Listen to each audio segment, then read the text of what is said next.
And welcome back to the Out of Frame show. This is probably our biggest show yet. Mogi, were you excited for the Odyssey at all? I was pretty excited.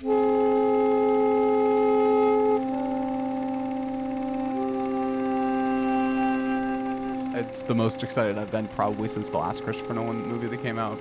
So Yeah, I was I very couldn't excited wait. for this movie. I couldn't wait. I was We pretty both pumped. took PTO today. I did take PTO. We both did. I took a half day. We're gonna get into that it. the whole show. I'm trying to decide. I don't know. We're gonna Is wait. there still I think a I can tag get... on the back of it. I think No. I see the tag. I'm definitely not gonna return this right away. Oh fuck, that's funny. I was excited for the Odyssey. I have my two posters from the showing. One of my buddies that I went with gave me his IMAX poster as well, and I'm gonna give it to my my buddy Daniel. But I wanted to I tried to sprawl it out and get it set up so it could be in the background, and it won't fit in the frame. It's not the right size for the frame. So I still just have the Batman one there, but I couldn't get it set up anyway. I wanted it in the background, I just couldn't do it. Oh man. I have mine in the background. I have mine taped. I see it taped. I see it. It's taped on the wall. I That's found some amazing. gaffer tape. Yeah, that's great. Anyways, But yeah, we're gonna talk the Odyssey today. Yeah, I We're think we're gonna going to talk talk the the invite Odyssey. We're going to talk the Odyssey. We're going to talk the invite. This is the biggest show. It's your birthday. This is the second Nolan is my movie to birthday. release on your birthday. Happy 30th birthday. It actually might be more than that. I know Inception in this, but he might have another July 16th release. Well, isn't it? I'm trying to do the math here. Because, when it comes out on the third, it has to be a Thursday. Do you know what I mean? So it's every 7 years. Is that stupid or dumb? Something like that? I honestly don't know, dude. I'm not good at math. So it would have to be I whatever know this movie one. 7 years ago. I know this Or one, 14. and I know Inception. And Inception came out in Inception was. 2010. So I don't think your maths. Maybe not. Daylight savings time. Don't even get me started, brother. Okay. Where do we start? Are we starting with the Odyssey? I feel like we kind of have I think to. I think it's the freshest. I think that's probably the best. Yeah. Okay. So Mogi, what did you think of the Odyssey? You want me to go first? Do you want to do scores at the same time? No, I don't. Unless you really like that. Oh, I don't care. I mean, I was just asking. I didn't know if you wanted to. You're not a guy that's going to change your score based on what I say, so. No, I'm not. It's up to you. You tell me. It's your birthday. No, I can. I mean, I can just go first. That's fine. You go. I loved this movie. Okay. As would be expected for me with Christopher Nolan movies, I'm a big Christopher Nolan man through and through. I think he is a master of what he does. I think the cinematography in this movie is unbelievable. I think the score in this movie is probably my favorite part. Ludwig is just in his bag again. That entire third act feels like just an absolute pounding score that I cannot wait to hear again. I am at a 93 out of 100 on the Odyssey. Okay. So, and I'm seeing it again in 70 millimeter IMAX tomorrow morning. So I saw it in 70 millimeter IMAX today. So I saw it in all of its glory, and it was glorious. It looks unbelievable, this movie. It's so hard. It took my brain a second to adjust from in past Nolan movies, when you see Oppenheimer and it expands, you lock in a little bit. Or any of his past movies, we both rewatched Tenet, and that one it does the same thing. That one expands on the intense parts for the big stuff. This one's just like that the whole time. So it's I don't know when I'm supposed to lock in. So that was awesome. I loved the horror elements in this. Yeah. And we can talk about that more in spoilers to get into that more. I like the darkness, the way that he used darkness, the way that some of the creatures were shot. I thought it was so cool. And like just to go back to the score again really quick, it's all I've been talking about to the people that I went to it with, to like to Kylie when I got home. It is unbelievable, like how good this score is. And I think part of that comes from me knowing that he also used like instruments that had never been used before, kind of a thing, which is like crazy. And like just like random ass things that would have been, or that could have been used for instruments in like ancient times like this. And it was unbelievable. I think Matt Damon is as good as you can be in his role. I think Anne Hathaway steals the show. What's his fucking name in the movie? Fucking Eurylochus, Himesh Patel's character. Loved him. Oh yeah, loved him. Yeah, I really like this movie. I won't be surprised at all if it goes up on rewatch. Okay. But I'm seeing it again tomorrow, like I said, and yeah, I'll probably see that. I'll see it again in Dolby. I might try to go see it in 40X because they have a new theater for that. I might just try that out. I'll probably see this movie 4 or 5 times in theaters if I had to guess. Yeah. Okay, so 93. 93 out of 100. It's a 4.5 on Letterboxd for me as of current. 4.5 with the heart. With the heart. Okay. With the heart. I will say, one, I miss 70 millimeter IMAX. I won't lie to you. I had that feeling the first 30 minutes. Mm-hmm. I'm like, ugh. Because I saw Oppenheimer opening night at the Chinese theater, 70 millimeter IMAX. I actually remember texting you about that right afterwards, and I was like, I'm so fucking jealous because roles were reversed. He saw that in 70 millimeter at the Chinese theater, and I was in Waukee seeing it at that IMAX. Yeah, and I miss that a little bit. I miss it. Put that aside. I said this on my channel as just like my review was like all over the place. This movie is a lot. You posted one already? I did post like a reaction. I kind of ranted for 2.5 minutes. Then I was in the backseat of a car with other people, or else I probably would have done the same thing. Yeah, I just wanted to get my initial reactions, thoughts. We're a couple creators that did not get paid or attend any screenings or get invited to anything. I don't think anybody else got paid either.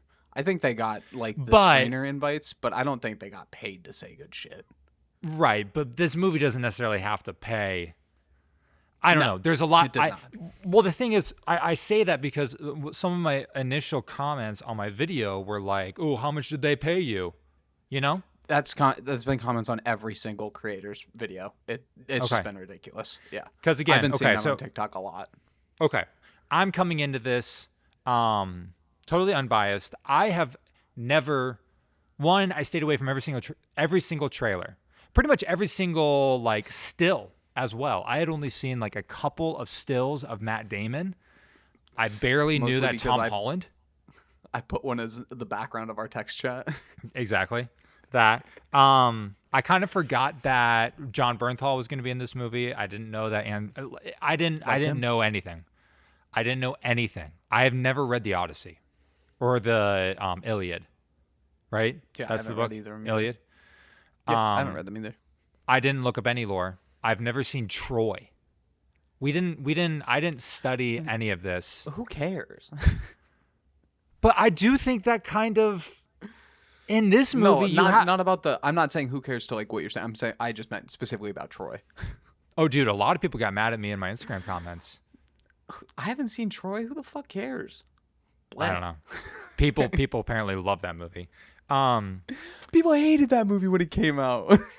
I don't know. Everybody in my comments is saying it's great. So I don't know. But I say all that to say that I barely knew that this was in like Greek mythology type times. Yeah. Totally empty-headed. Because I'm stupid. I'm uneducated. That doesn't sound like you. I was reading the book of Genesis instead of the Iliad in high school. So Shout out I Christian don't know what that schools. means to me versus you guys. I say all of that. I liked this movie a lot. I really did. I think there are multiple moments within this film that are like top 5 Nolan-esque scenes. I think of 2. Like of all time, Nolan, like rotating hallway, these are right up there. Score, incredible. That's your one Performances that you go to. That's your best scene for. Sorry, didn't mean to from interrupt again. Nolan. But From Nolan, that's what that a lot of you people the think of. rotating you. But that I'm asking you specifically. That's what you think of. Mm-hmm. Huh. I think of the docking scene in Interstellar. Yeah. See, I don't know.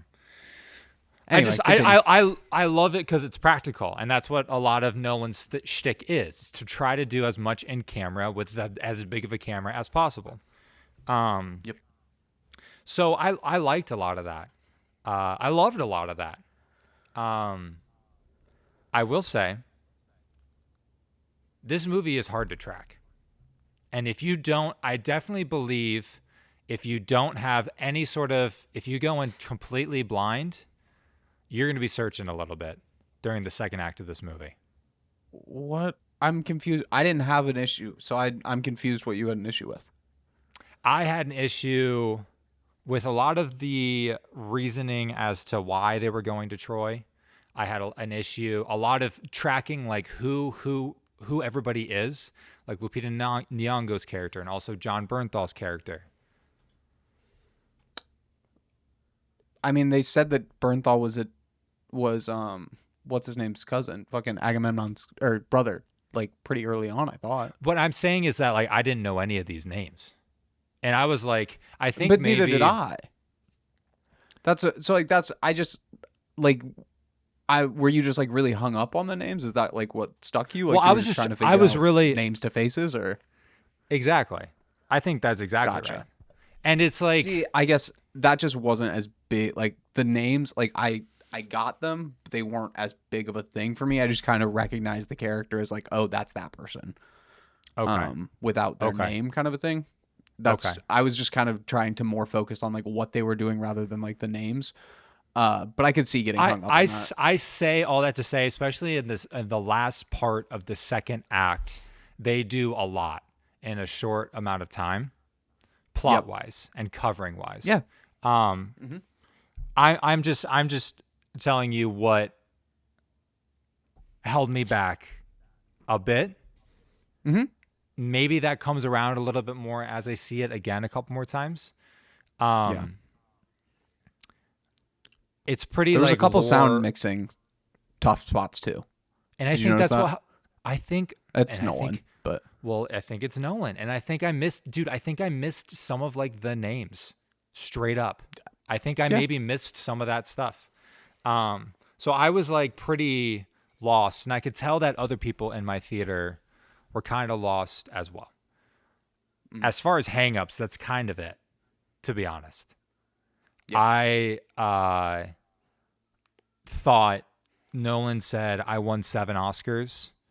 I'm going to make... watch me do it again. I'm going to... Well, we'll have a conversation about that. But I'm going to make as big and a outside of myself movie as possible and do a bunch of stuff that I've never done before. He's never done really anything horror genre-ish at all. And like when we get into spoilers, we can talk about those scenes in depth. Holy fuck, were those dude? Good. Straight up Cronenberg.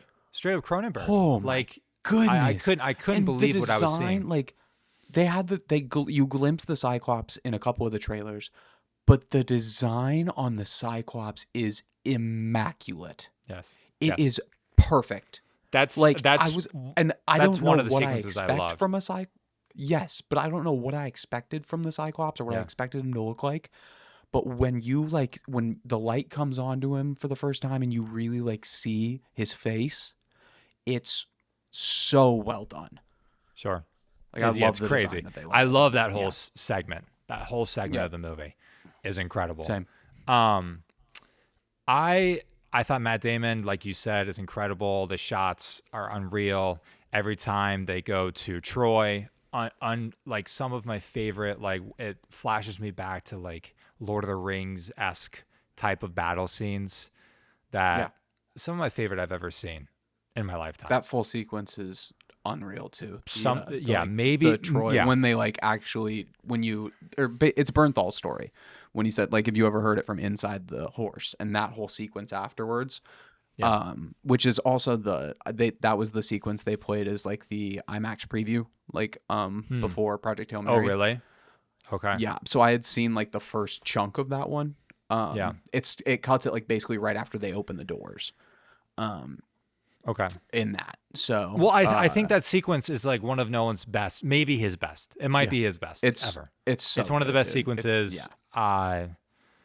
I just, again, pieces of like the best that we've ever seen from Christopher Nolan. But I do Yeah. think what held me back at times is that I didn't feel, maybe it was just because it did so much in the second act that I was a bit scrambled. And maybe Yeah. that's sound mixing, maybe it's my theater, maybe I don't know what it is. But I wasn't, and maybe I lost a little bit of the emotional impact towards the as we lead into the end. But then once I got to the end, I was all the way in.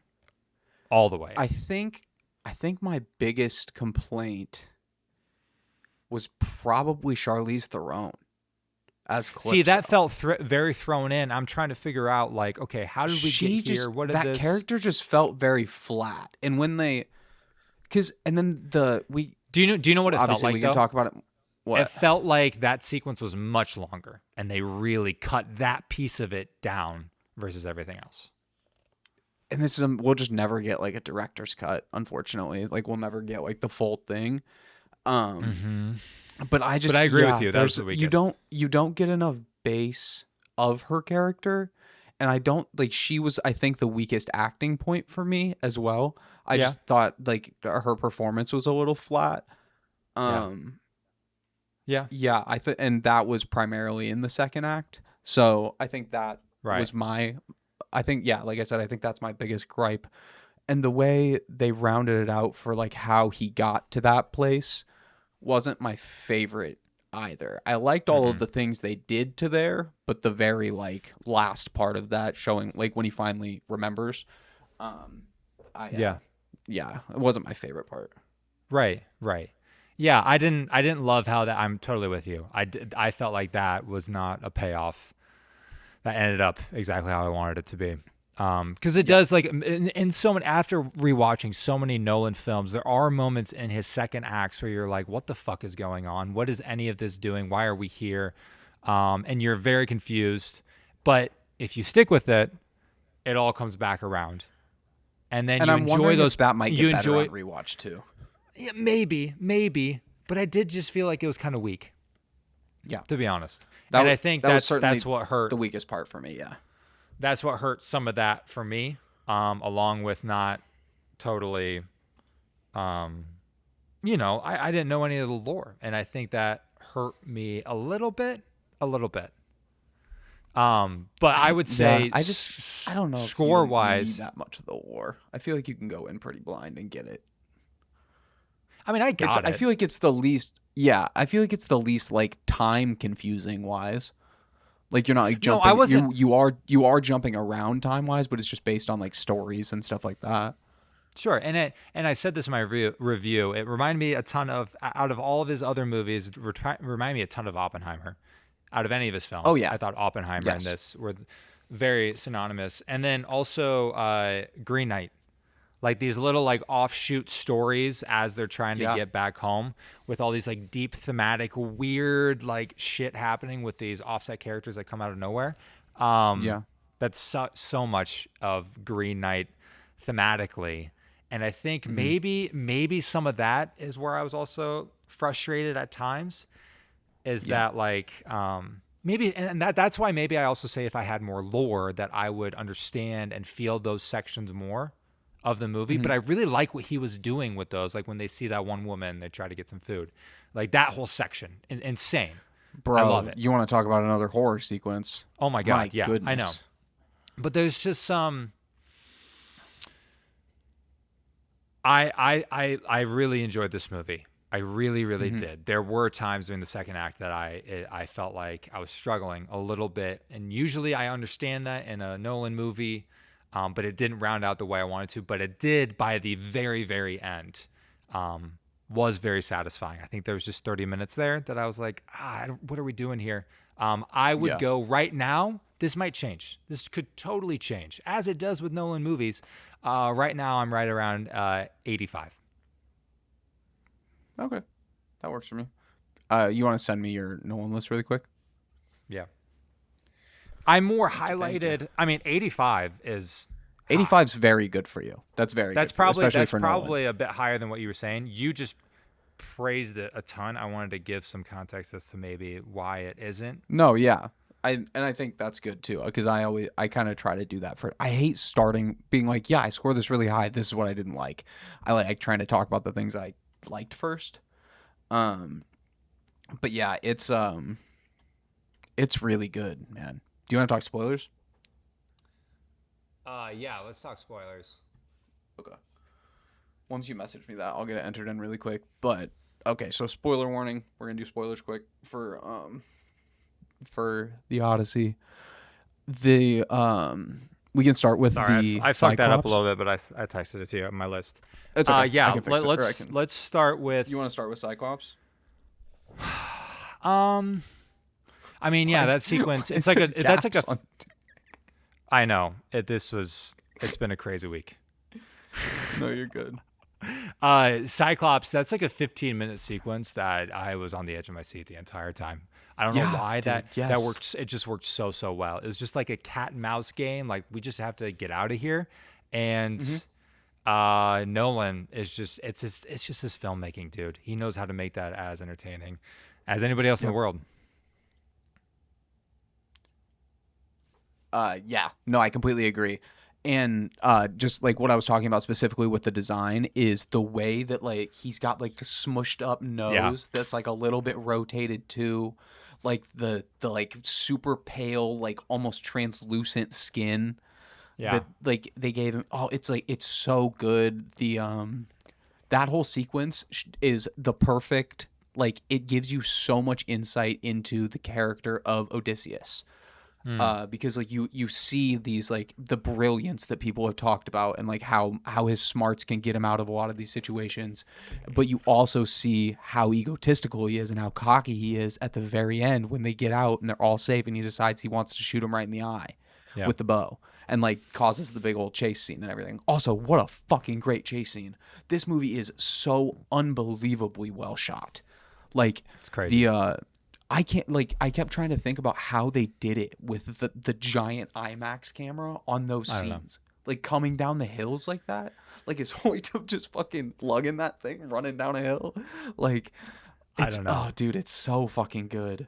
Yeah, it's either that or huge rigs that can come down hills. I don't know. It's Yeah, crazy. like do they have it on like a giant crane swinging down kind of a thing? Like I really They don't know, might. but it felt shaky. It felt like it looks almost handheld. So Yeah, like it really does. Yeah. yeah, it I can't get over the way it's shot. Are you as high on the score as I am? I'm very high. I don't think it's as good as Oppenheimer's score, but No. I think it's up there. Well, dude, I think the other problem with me is that I just love Oppenheimer so much. It's just like one of my favorite movies Dude, ever. I forgot how funny Oppenheimer is. It really is. It's so funny. It's And like funny. I just thought everything in Oppenheimer really tied together towards the end, and I think I was just disappointed with some of those things. That's what brought it down for me. I think, dude, also why I'm like acting like I didn't like this movie, and I keep giving reasons why I don't like it, Hmm. is because I keep seeing people on Instagram and TikTok say that this is the Yep. greatest movie ever made, and I'm just not Yeah, and there. I just don't yeah, I'm not with you or I'm not with that either. This dude, there's I are don't think it's multiple Nolan's I don't people. think it's Nolan's best. I No, think there is unbelievable moments of greatness. Like the moments of greatness and the highs in this movie are like probably like you said some of the highest highs in all of Nolan's filmography, but it didn't grab me as much as some of his other movies have. That being right. said, I felt like I was floating, like straight up Sure, sure. floating for a lot of this Yeah. movie. Seeing it in 70 millimeter, Mm-hmm. it no one has a way of just like encapsulating you and putting you in the story, Yeah. like in a story that you have no business being a part of, and like no business really even like caring that much about, and you just Sure. do. Um, yeah, I thought I really liked Bernthal. I thought John Leguizamo's getting a lot of praise, as he should. Yeah. I thought Yep. he was really good in his role. Yep. Uh, Elliot Page was in it a little bit more than I expected, because people were like, "Oh Mm. yeah, he's barely even in it. Like, why does anybody even care?" I really liked Elliot Page in this I role. did I too. Are thought people like not liking Elliot Page? that was one of Well, the big people. That politically. was like one of big, yeah, the big complaints about like the woke shit was Elliot Page. I I thought they were, or yeah, I thought they were great in this movie. I thought, Like okay, so that. one, We're in spoilers still, so like yes. obviously that role of him standing uh outside the horse, like you see that from a couple different perspectives, which is very Nolan, Right. obviously. Uh, but that like the way that that shot and the way that he plays that is so good, and then you get the like monologue from him in the like zombie dead state kind of a thing later on, and I thought that was super good too. I thought that was great.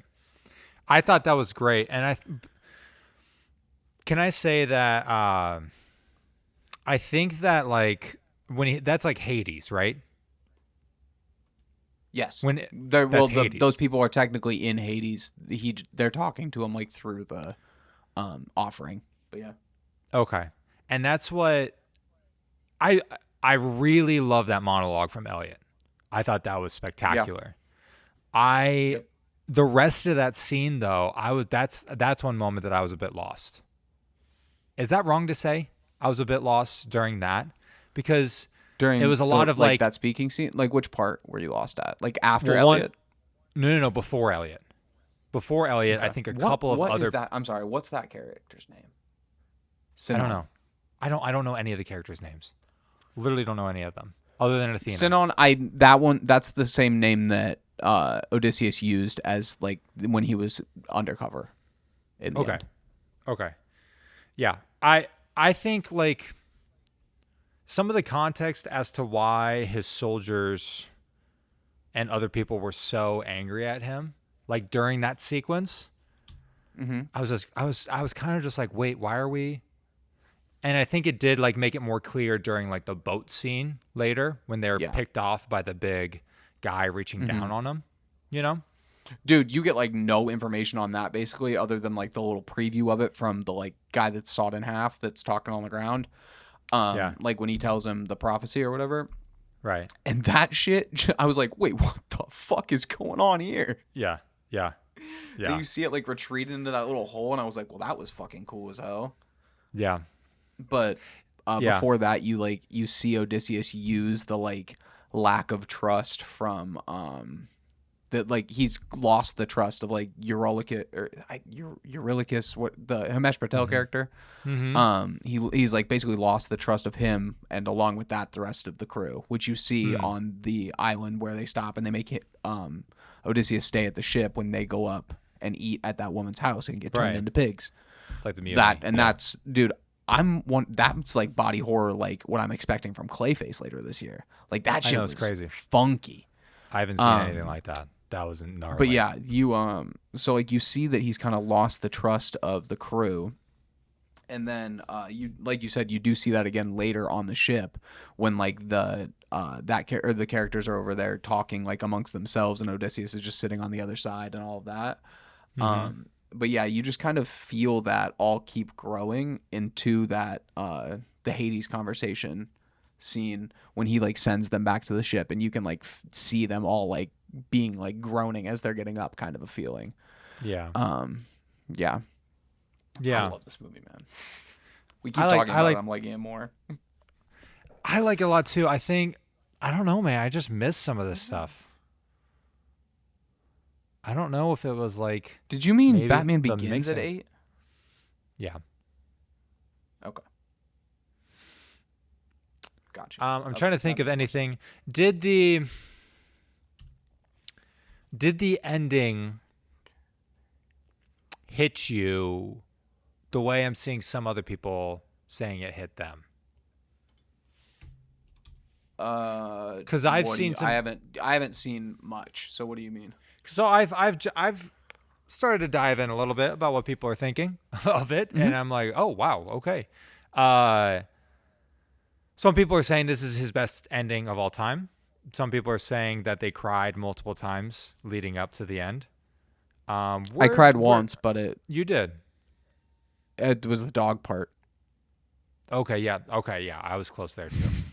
Yeah, I was close there. Like too. when the dog wags his tail, and so like that was a story I had actually known from the Odyssey. Like when he sneaks back into the town, he's undercover, and the only person that recognizes him is his dog, which was not the case in this because like the person washing his feet recognized him because of his scar, and like there was one other person that recognized him, obviously Telemachus, but or Telemachus, but I don't know, dude. So like I might just be I might just be a fucking idiot. And I will say, I remember going back to Oppenheimer after the first time. I think I had Robert Downey Jr. problems, like a lot of people had with that movie. But then I went back to it, and that segment ended up being my favorite segment of the movie. You know what I mean?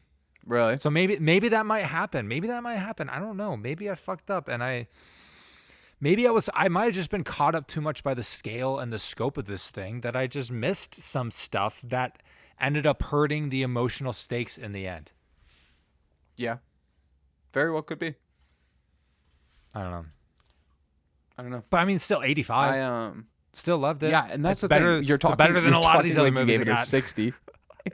I know, dude, but I'm seeing. Is it a 4 for you or 4.5? It's right. I don't know. I haven't decided yet.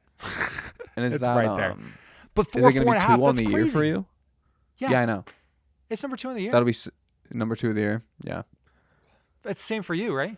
Or I guess we haven't talked about it. We haven't fully talked about it. It's currently it's tied for my number 2 of the year currently with Project Hail Mary at 93. Oh, okay. What else did I want to say? I said, dude, it might. I'm seeing it again tomorrow. It might go up.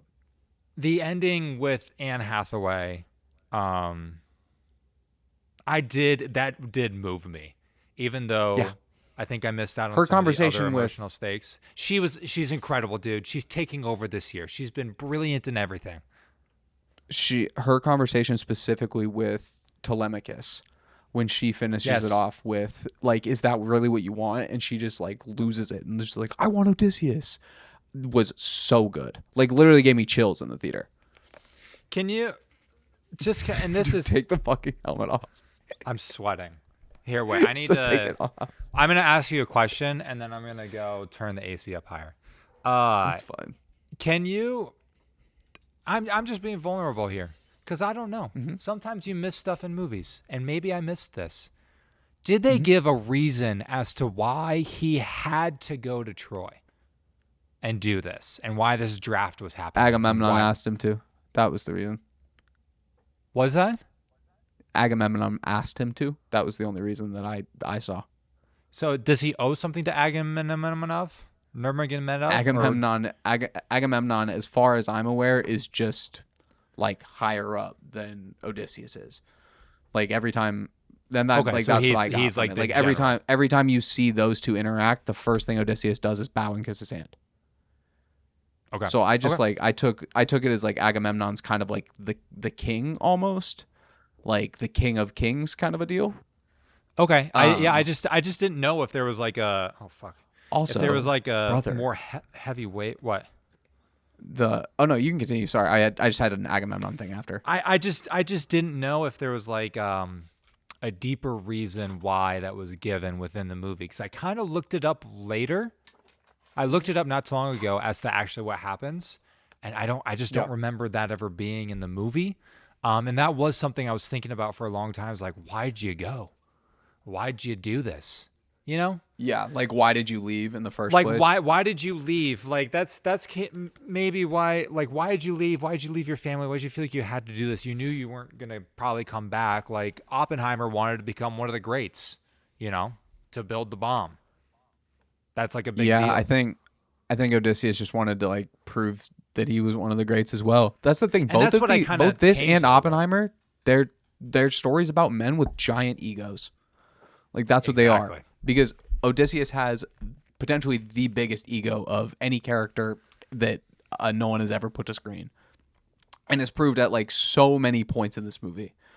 And granted, like this is it's an epic from I don't know how many thousand years ago, like so it's just like the main character is going to do all this crazy cool shit, and I think it's awesome. I think it is really fucking sick, but he's cocky, and he's cocky as fuck, and I think Matt Damon pulls it off so well.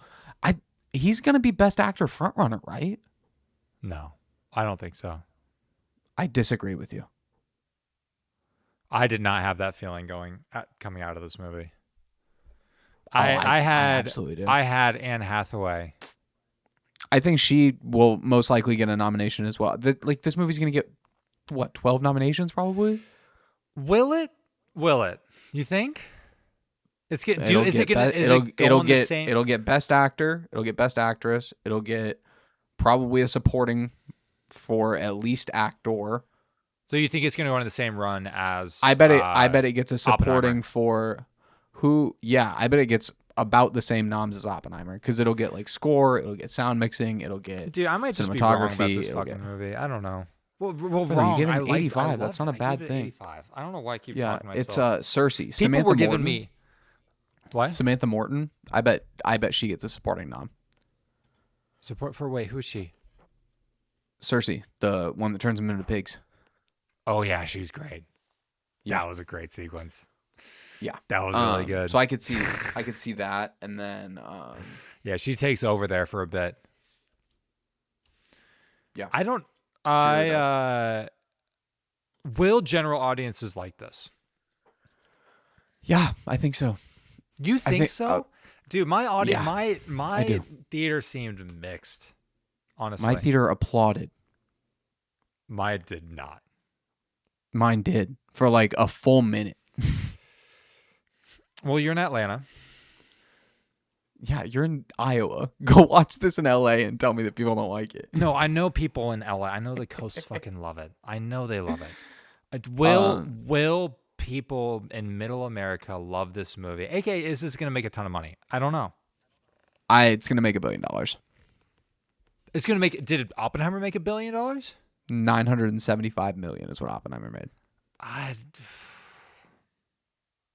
Okay, yeah, maybe. You might be right. So, you might be right. I might go see 8 a.m. on Saturday. So Oppenheimer made $875. I wish you would have just ballsed up and come down here, so we could have gone to 70 millimeter tomorrow.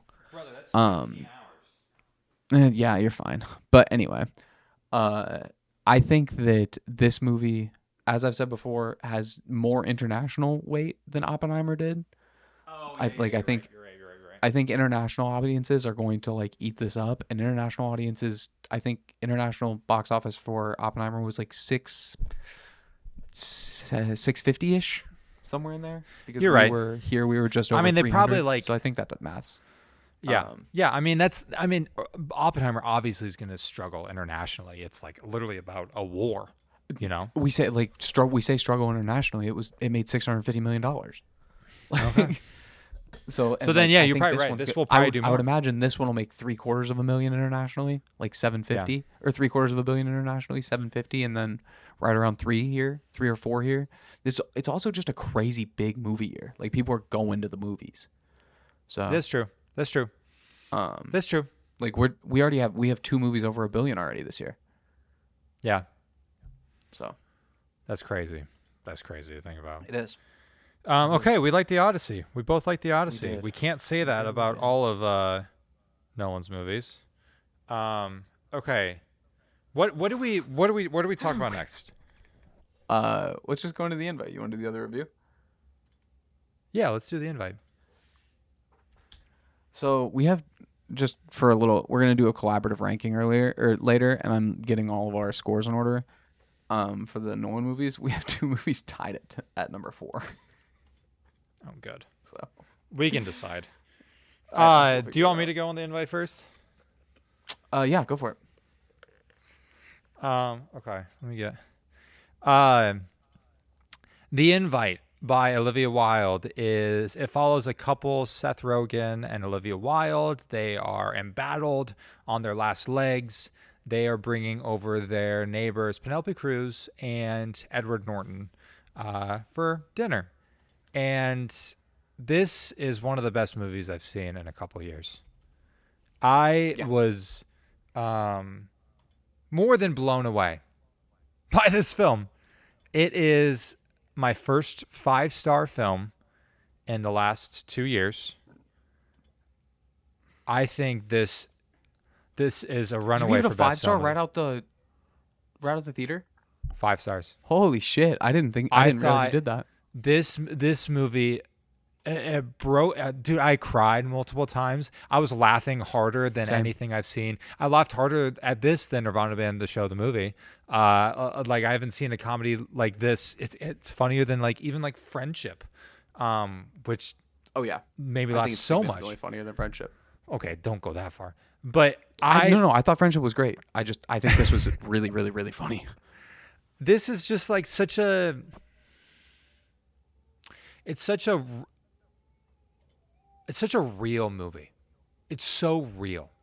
It does not cut any corners in any area, whether it's about vulnerability or like the end of a marriage or how you actually feel about a partner or what your proclivities are or your fantasies are or what you want the rest of your life, but also um, just like about marriage, you know? I No, I just, completely agree. it felt like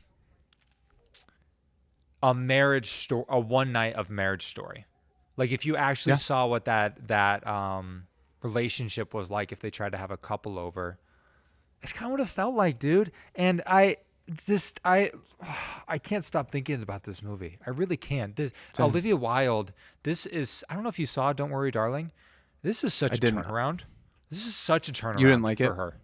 I didn't like I was actually higher on Don't Worry, Darling than some other people, which is probably why I really like this movie, because there are some, sequences in there that I can tell Olivia is really trying to do some stuff. But with what she does with the camera and where she puts it and how it's sequenced and the callbacks, especially like with the window, is just some of the best like symbolism. And I don't know, man. This movie, I even just thinking about it just breaks me. And this is a comedy. This is like a pretty straight comedy. Until the last 35 minutes. Yeah, and it totally turns, but it works. It works. Yeah. It's not Judd Apatow and like Funny People or even like Knocked Up. You know what I mean? Where it makes a turn like, okay, we're gonna do the serious thing and we're gonna hit our emotional beats. Edward Norton hits a pivot and you were crying laughing 2 seconds ago and now you're in tears off of this monologue he's giving. Only joke that didn't work in the whole movie for me was right after that monologue. I don't even remember what it was. Yeah, because it didn't work. I don't even know if that was, I think I know what you're talking about. I don't even know if that was like a joke. I think it was just, did Seth Rogen like make a comment or something? Mm-hmm. I think that was just his character like breaking tension. It was, his way. but it was the only thing. It was the only thing that I like. That was one of my only negatives for this movie. Okay. I have this as a 97 out of 100. 97. Wow. This is one of the best movies I've seen. Wow. This is the best movie I've seen in the last couple of years. I would have to go back further. This might be the best movie of the last 5-6 years. Just at like what it is. Just like what it is. You know what I mean? It's obviously like it's a single setting movie. You know? Yeah. It's never gonna feel like a It's basically a grand play. epic. It really is. It basically is a play. But like at what it's trying to do, it does it at the highest level that you can. Absolutely. I completely agree. What do you think? I am very close. I have it at the highest possible 4.5 I can give it. It's a 94 out of 100. I walked out of the theater and I said, this is my favorite movie of the year. And even after my first viewing of the Odyssey, it's still my favorite movie of the year. Yeah. I think this is a Seth Rogen masterclass. Like, Okay. obviously, great direction from Olivia Wilde, a great script. One of the sharpest scripts I've heard in a Rashida. long time. Will McCormick. Yeah. Rashida Jones. Did you see Yep. that? Rashida Jones from yeah. Yep. It's cool. And I didn't realize that until after I had seen the movie. Yeah. But yeah, incredibly sharp script, and I think that Seth Rogen's character is written in a way that is like it just resonated with me so much. Like that character is Yeah. very much like me in real life. Like I'm not kidding. Like it just very much like trying to break tension with jokes all the time. Like that's very much something that I do. Just like the way that like his question of like me too, like Yeah. fucking killed me. But yeah, I'm in the same boat as you. I've been thinking about this movie basically since I walked out of the theater, and it's one that I told Kylie like we'll have to go back and see. I have a free ticket from A24, and then I'll just book another one. But What do you mean you have a free ticket from A24? The AAA 24 like membership club thing. You're not part of that? Oh, really? No. Yeah, they send you a free ticket for like all their new releases. It's like $10 a month. Oh, that's cool. And they give you like $5 in the shop a month too. So, that's and cool. they just gave me a free birthday present today too. So shout out to A24. Shout out. But ads. yeah, I love no free ads. I love this movie. I think it's the most satisfying ending that I can remember in a very long time. Like Dude, the ending had me weeping. For it to be like a romp of a comedy for an hour and a half, and then for the last like hour and like for the last like 20 minutes. This fucking helmet off of your head. For the last 20 minutes, for it to be just like literally just like a reflection period. It really was. That's really all it is. We don't have to spoil anything, but like, I mean, we can do a spoiler quick if you want to. Okay, we can talk spoilers right now. Yeah. Well, first of all, how my theater. So I saw it on a Tuesday night, which is $5 movie night everywhere, pretty much. And my theater in Des Moines, Iowa, was full. And let me tell you that the people of this theater were not ready for what they were getting, because there was a lot of older white couples that, especially during this, like, you find out during the movie that they're pretty much offering them to become part of their group sex club and to potentially have a sexual experience with them that night. And the breakdown of them trying to figure out what happens at their sex club is one of the funniest, greatest things I've ever seen on screen. Oh, there's a menu? There's a menu? And like when she's talking about how she wants like a DP and like these, like I could just tell the gears were turning in these older, because obviously there's like sex and all this crazy stuff in movies. I thought this was like more like graphic or even like cringeworthy, like you can't watch than pretty much anything else I've seen this, even like more than like horror. Does that make sense what I'm trying to say? Like it's hard to even watch. Absolutely. You're so enveloped in these like relationships. Yeah. I thought that Ed Norton in that scene that you're talking about, the DP scene, when he just like his face just kind of goes blank and he's like, we don't really do any of like the porn tropes. She's like, oh, okay, my bad. Like, fuck. I won't talk about the DP anymore. Oh man. Oh, it was so good. Seth Rogen, when when the other couple first comes over and he's standing there just like sitting like on the other side of the table with his drink in his hand kind of a thing, just making all those off comments, I was cracking the fuck up, man. It was just me. Right, just how open and honest he was, in the same way that what's his face was also open and honest but vulnerable. Seth was just an angry, he had all this like deep down hate and anger and just wanted to be miserable. And that's just as real as it gets. This is an interesting movie for us to see when we're 30 as newly married people. I would be interested to see it again when we're 40, you know? Yeah. I mean, it will be only one going to that hit harder, I feel like. I agree. Yeah. I agree. You want to jump to news? Let's do some news real quick. What you got? The Batman Part 2 is delayed again. R.I.P. Yeah. Batman Part 1. I love the Batman. This movie was supposed to come out in fucking 2025. I'm just like, I'm really disappointed. Wait, And what? like, yeah, that was original. Here, let me double check. I believe the original release date was the end of 2025. 2025? Batman Part 2 OG release date. Now it's 28, right?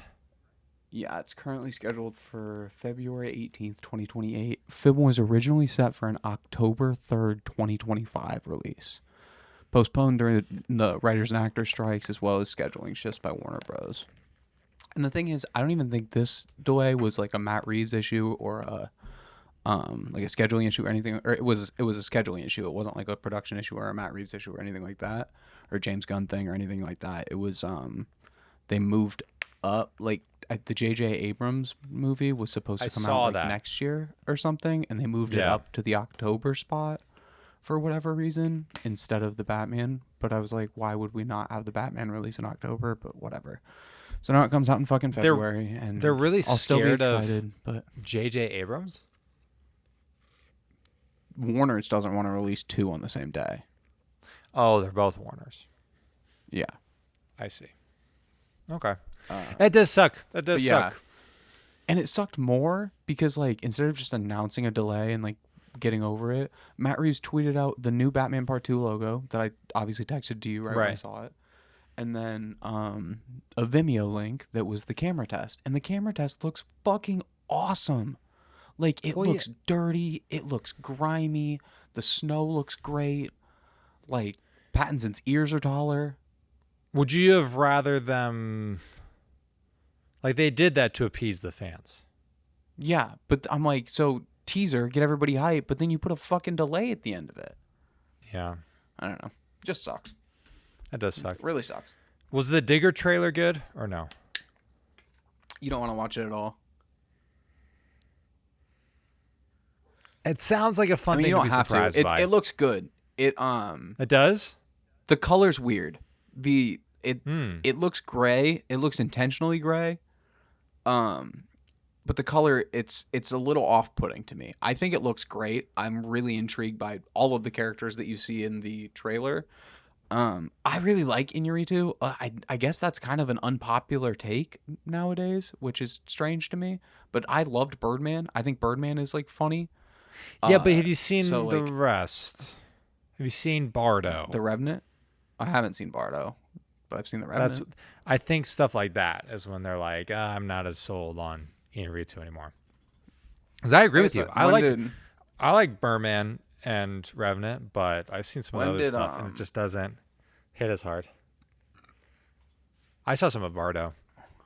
When did that come out? I think that was like 22, 23. Yeah. Yeah, I guess I just missed that one. I'm excited for this. I'm excited for it. I like Cruise. It's the first like original Cruise role in like 2 decades or something fucking crazy. So that's great. He's gonna be great. He's gonna kill it. Yeah, I'm excited for that. And then the only other thing I wanted to talk about, I didn't put on here, but it's the first 3 minutes of Dune 3 that I saw today before the Odyssey. It's the 70mm like preview. Yeah. And it's fucking awesome. It's hand to God, good. What's gonna be better? Dune 3? Dune. Odyssey. You think so? Brother, if Dune 1 and Dune 2 are both 5 stars and are like 96 and 97 out of 100 for me. They might even be higher than that. Let me double check real quick. Well, the reason why I say that is, and maybe Dune that's Part why 2's a 98. Dune's a 97.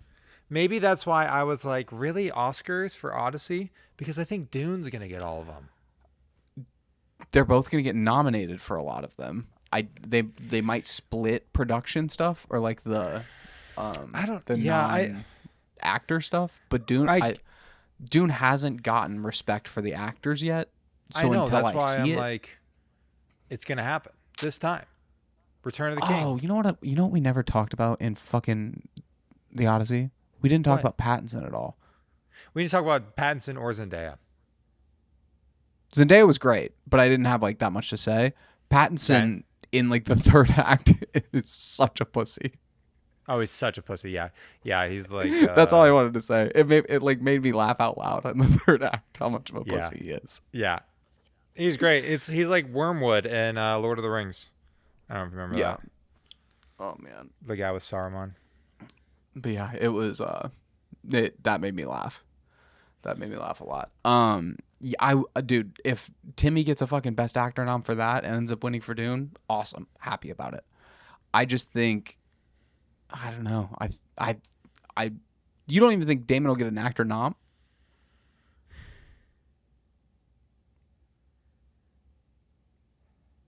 Gun I to think head, that's no. crazy. Gun to head, no. I think that's crazy.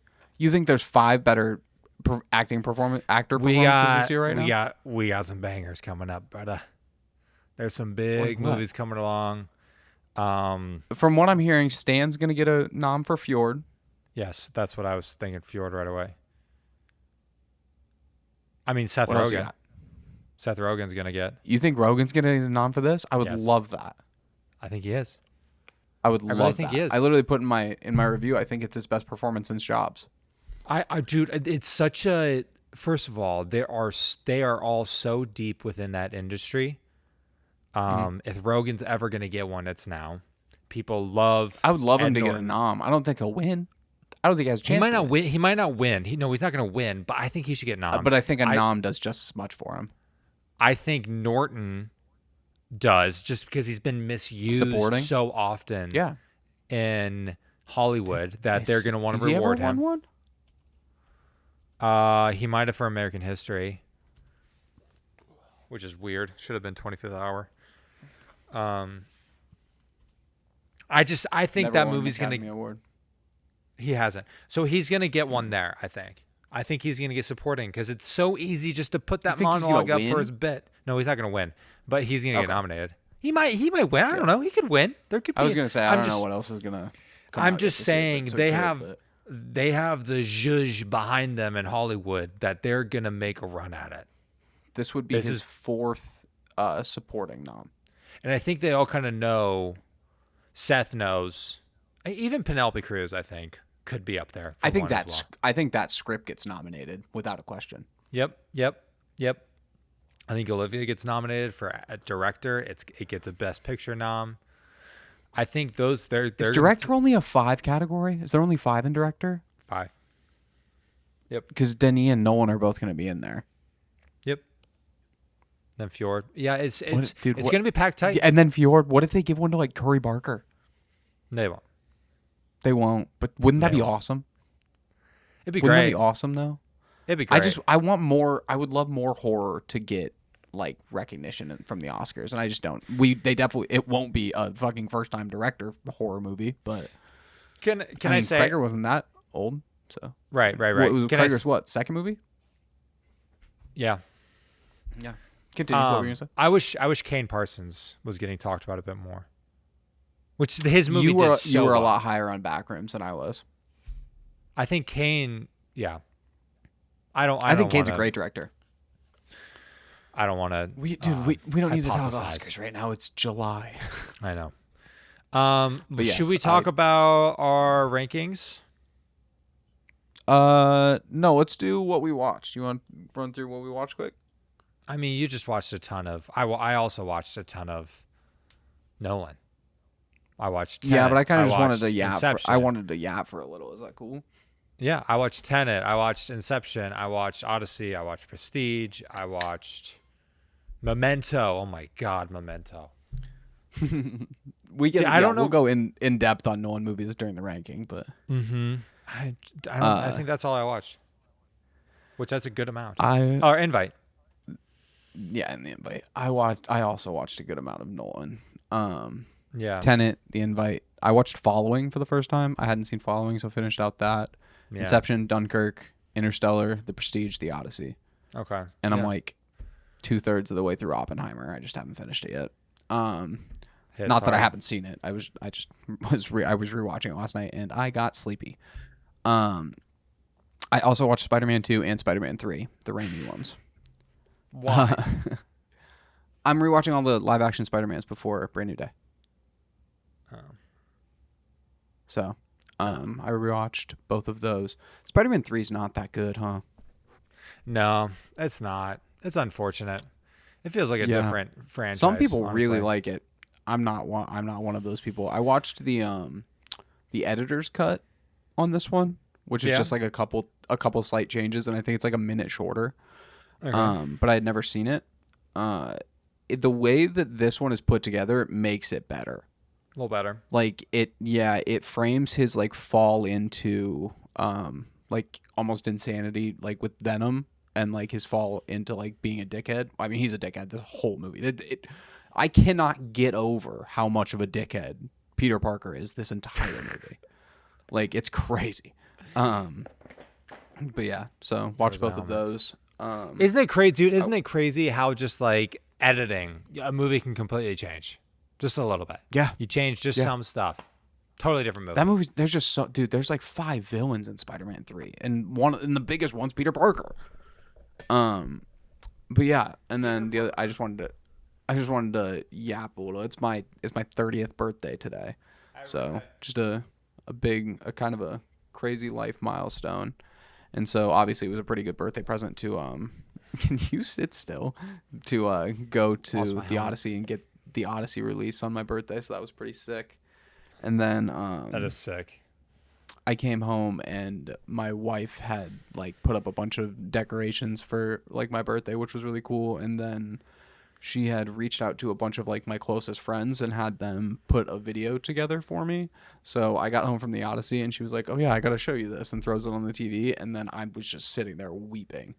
So that was really cool. I just wanted to give a shout out to my wife and my friends, obviously, for doing that, because that was really, really cool to see. And then I have a couple of birthday presents. I showed a couple of them off last week. The wherever it is, the Dune 2 box was a birthday present. Crazy. And then what else did I? Oh, my 4K player. I got a new 4K player. That was my birthday present from my wife. That's nice. I got a region-free one. It was expensive, but it is worth it because now I don't have to bring the PlayStation 5 downstairs all the time. Well, you'll have that forever too. Literally forever. Yeah, exactly. And it plays all region Blu-rays and everything too. So like if I ever want to buy like random shit from that like released in the UK, it'll play those as well. Right. And then from Trey, actually, I got Nightcrawler, a Nightcrawler Steelbook. This thing is fucking dope. I had been looking at this one for a long time. Dude, I think that's cool. I like how bright and like... Same. I love the colors on it. Yep. There's one other Nightcrawler Steelbook that I had like looked at in the past, and it's a Blu-ray only one, and it's like the close-up on Gyllenhaal's face with like the sunglasses. Oh, yeah, I saw that one's sick too. I love the car on the front of this one. So yeah, very excited about that. Shout out to Trey for that. It's good film. The other thing I got is this big ass Dark Knight trilogy Steelbook set. Did you see my TikTok on this one? Yeah. It's so fucking cool, dude. Let me get out these Steelbooks really quick. That is cool. I'll show you. Who got that for you? My dad. That's sick. So, Batman Begins is just like they're all just like this simple thing, but Batman Begins has got like the very clean Batman logo. You go into the Dark Knight and it gets like a little bit more tattered, a little bit crazier. And then you get to the Dark Knight Rises and it's just like all over splattered and shit. And it just looks so cool. It's got like the villains for each of them like tucked into the Batman logos on there. Yeah. And then this might be my favorite part of the whole thing. It's like an all gold one that just says the Dark Knight Trilogy. But this has got like a certificate of authenticity for the pack and like a bunch of stills and just like some production design stuff and like blueprints for like the helicopter they use in Dark Knight Rises and some shit like that. So this set is fucking dope. Shout out my dad for this one. That is sick. But yeah, I wanted to get I told Kylie I was going to get all of the Christopher Nolan movies in box sets similar to like the Oppenheimer one I have up there. And she didn't fight me on it, so I was like, okay, cool. And I almost ordered a really sick Dark Knight one. It's like it was another Mantle Lab release that's just like the box set that comes with the Steelbook in it. And it's got the Joker all over the front of it. And I was so close to ordering it. It was like $80 on eBay or something like that. And I was like, oh, that's not too bad. So And then my dad texted me, and he was like, "Is this the one you wanted?" And I was like, "Okay, I won't order any of the Batman ones in a box set. I'll just get this cool one." So got that instead. Have you gone through that extra, the gold one, where it's like, does it talk about how they made the movies and stuff? Is it like all stills? Is there like a disc in there, or is it just like No, there's booklets? no disc. Look, it's literally just booklets in here. That's cool. So, yeah, it's got the certificate of authenticity, which is sick. And then it came with like this paper that's like a poster kind of a thing. Which is really cool. That is cool. And then I'll fold that back up later. This is probably my favorite thing in here, I think, which is like the blueprint for the Bat helicopter. Oh, which is yeah. pretty sick. And then it comes with like a booklet or a little packet thing of stills. And actually, I lied. My favorite thing is in here because What? it comes with like these stills. Like you see how that's like the beginning of Dark Knight Rises. Oh, yeah. And then it's got the like sketches for it on the back and like That's what it's cool. gonna look like on the screen and everything. And I think those are so sick. And it's got those for like I think there's one for each movie. And then some other stills as well. Some like cool lenticular stills and stuff. And then like these little like film strip things that I don't really know what they're here for, but they're kind of cool. That is cool. Yeah. But yeah, it's I love a very, those little very like sick tokens. set. Same. I'm a big fan of all of the extra shit. And then obviously all of the movies come with like the 4K, the Blu-ray, and the like bonus features thing. So Are you commentary guy at all? I am a commentary guy, and I believe dude, you all gotta of these dive have in. Christopher Nolan commentaries. You gotta dive in. Yeah. I love Which commentaries. movie I've watched a lot of commentaries on. What? 7. Yeah, there's a really good one that's Pitt, Freeman, and Fincher talking together. That's sick. Yeah. My favorite one, I think, is probably Fincher alone on Social Network. I knew you were going to say that one. That one's incredible. Just by himself, He talks so much about how it like the timing of it all and everything, and I thought it was so sick. I think all of the timing stuff with that one, like the story of how the studio was like, this, there's no shot this will fit in this time period, or like this, because they only gave him like 2 hours and 20 minutes or whatever it is. And so him and Sorkin literally sat there and read it to each other in the time, and they're like faster. They were like boom, boom, boom, boom, boom to prove, and they did it in like 2:19:50 or something. Like they had like 10 seconds left. I know. Don't even get me started on Social Reckoning. Yeah, it's gonna be great. That's cool. I didn't get any physical media. I stole a movie from you on Apple TV. That's what I did. That is true. 2 of them actually. Inception. Shout out you. Should we rank these? How are we gonna do this? Yeah, I have it. Just give me one moment. So are we just revealing our collab Nolan ranking? Is that what we're doing? I'm just gonna reveal it from top to bottom. I just can't remember how to. So collaboratively, these are our best, right? Yeah. Okay. I'll just do a little thing. These are our these are our collaborative best Christopher Nolan movies ranked. Mogi, what is our list? I'm excited to see where some of this ends up. I don't think I really surprised you with too much, did I? No, the order was a little bit like more stunning than I like expected, but let me screen record here really quick. Move your face to the other one, so yeah, don't screen record you. All right, did you already do an intro, or do you want to do one now? No, I did it. Okay. Number 13 is exactly what we all kind of expected number 13 to be, and that is Following. Trey and I both had it at number 13 on our list. So, yeah, that one's just it's his first movie. You got anything you want to say about about Following? I always No, want no, to say The it's Following. There's no the. it's it's very much his first movie. You can tell where his mind is kind of at. You know? Yeah. Did you like Yeah. the little Batman hits in there? Yeah. Yep. Yep. The You can Batman see. logos? You can. Same. Yeah. Yeah. But yeah, the logos. But there's also just like you can just see hints of a lot of his movies that come down the road. Yeah. What For he's sure. interested in. Especially with the characters. I Oh, think I mean, considering one of them is named Cobb, and then you see Cobb again in Inception. But Yep. but yeah, 13 Following, 12 also not a surprise. 12 and 11 were actually tied. Insomnia and Dark Knight Rises. You have Dark Knight Oh. Rises at 12, and I have it at 11, and you have Insomnia at 11, and I have it at 12. So they ended up averaging out the same. Yep. So Okay. there we could talk about both of them at the same time if you want to, but Dark Knight Rises and Insomnia are 11 and 12.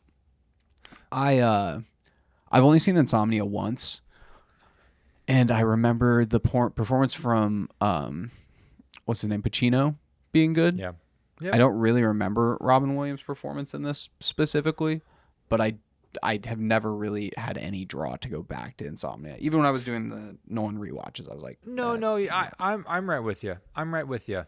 Not a lot of draw to go back to it. I still think this is a really solid movie. I really do. same. I have I it at think it's three a and a half. really Like I think it's a solid, very solid movie. Yeah, really solid movie. I agree. And then 11, same score, averaged out. It averaged on my calculations over here. It averaged out to a 2.5 total points. And that is The Dark Knight Rises. I just think Wait, that there are some. hold up. What? I said Dark Knight Rises at 8. No, you didn't. Then where's Batman Begins?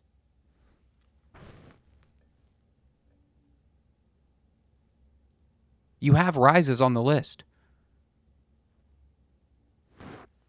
Correct. Continue. That's right? Like you had Batman Begins at 8.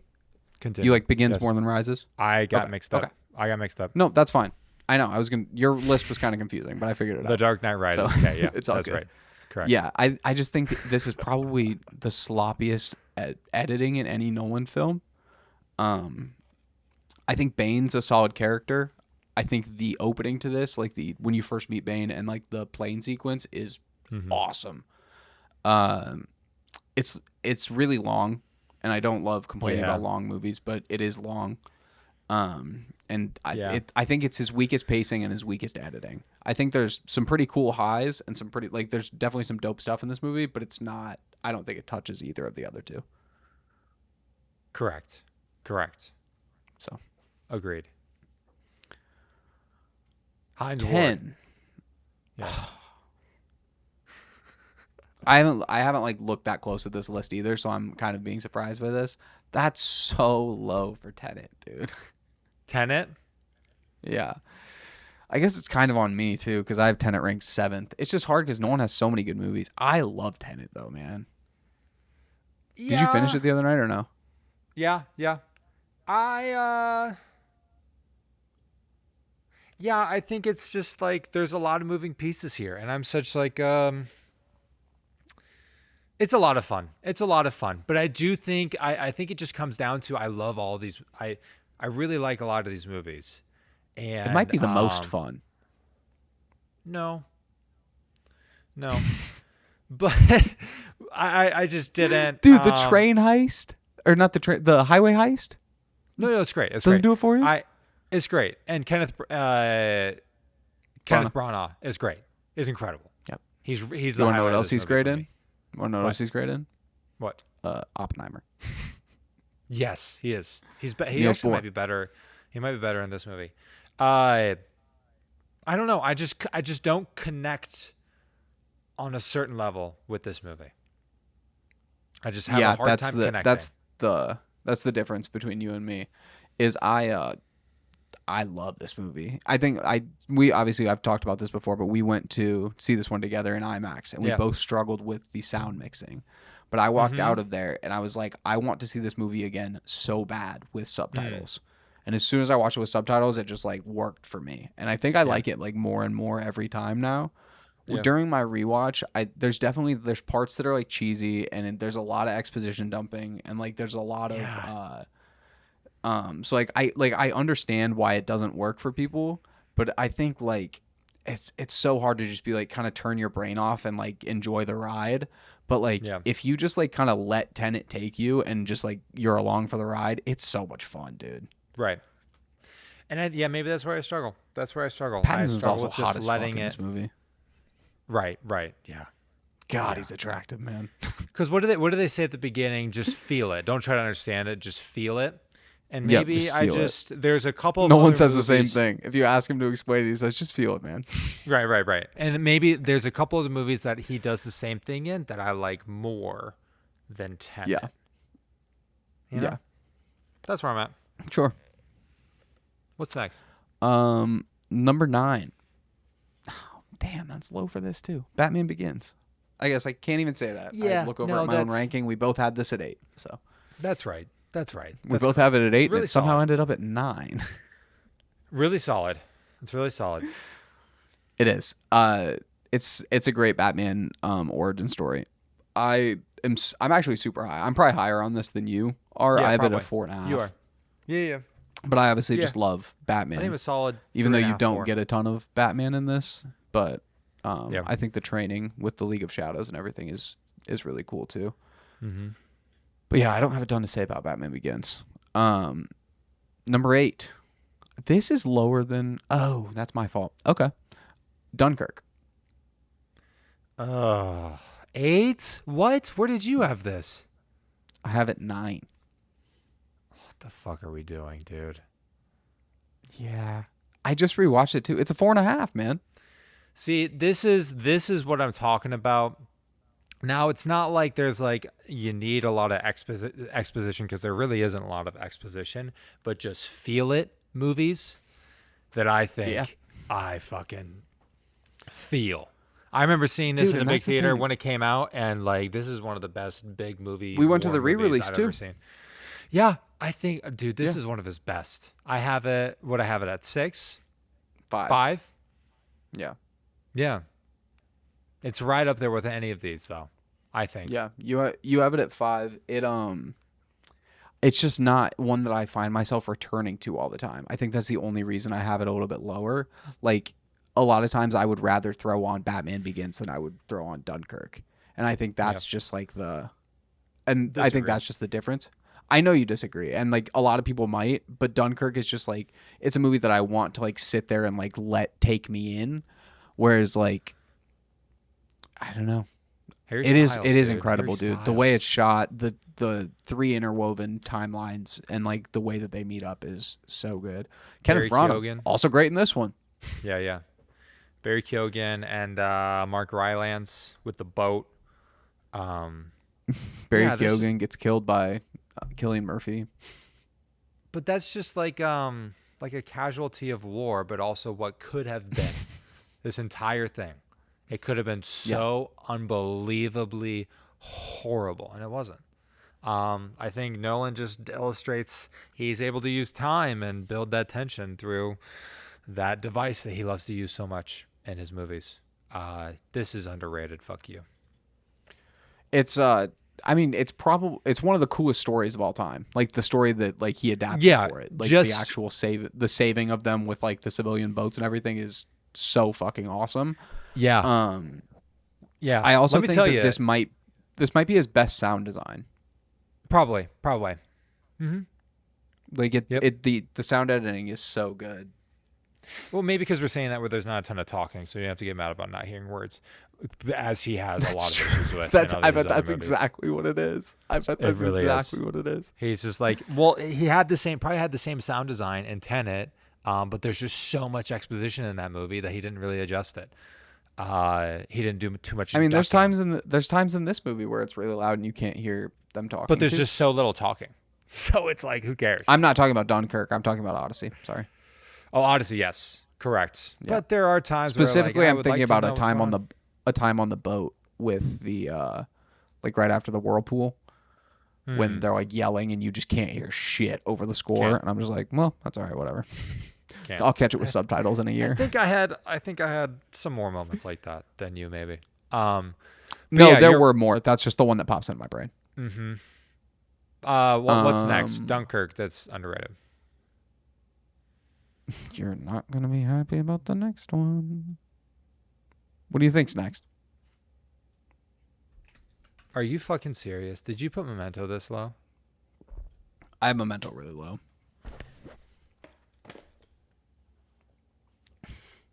Memento's number 7, everyone. Why?